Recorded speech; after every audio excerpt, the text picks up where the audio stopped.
Bienvenue dans Info en Air du lundi 13 avril. Et pour commencer, le baril de pétrole qui passe de nouveau au-dessus de la barre des $100.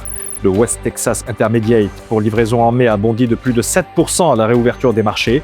Une flambée qui fait suite à l'annonce par le commandement militaire américain pour le Moyen-Orient de la mise en œuvre d'un blocus sur les ports iraniens. Une mesure de rétorsion qui vient sanctionner l'absence d'accord à l'issue de négociations avec Téhéran.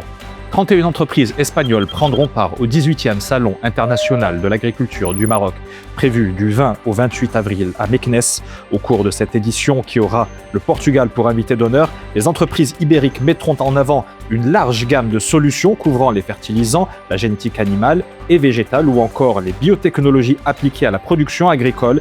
Près de 550 mètres carrés leur seront ainsi dédiés afin de valoriser les capacités technologiques et industrielles de l'Espagne. Pékin se hisse désormais au 4e rang mondial de l'indice de confiance des investissements directs étrangers pour 2026. Porté par l'essor de l'intelligence artificielle et la taille de son marché intérieur, l'Empire du Milieu dispose aussi d'un tissu industriel qui évolue à grande vitesse.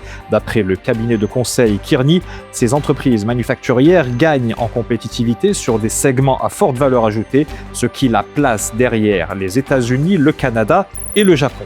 Le système de conduite autonome supervisé de Tesla autorisé aux Pays-Bas. La Hollande devient le premier pays européen à donner le feu vert à cette technologie. Ce dispositif optionnel qui équipe déjà des millions de véhicules aux États-Unis doit être utilisé sous la supervision d'un conducteur attentif et apte à reprendre les commandes à tout moment. Grâce à cette homologation, pour l'heure temporaire, le système pourrait être étendu à l'avenir à tous les États membres de l'Union européenne.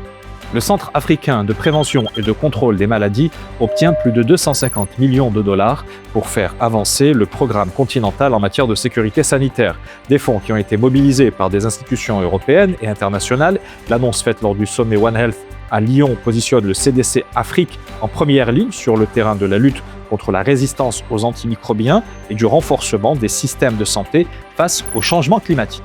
C'est la fin de cette Info en Air. Avis à ceux qui sont intéressés par les questions de santé. Infomédiaire et Brand Factory organisent une conférence le jeudi 30 avril à Casablanca sur l'hôpital du futur. Pour y prendre part, n'hésitez pas à cliquer sur le lien qui figure dans la publication ou en commentaire. Et d'ici là, portez-vous bien.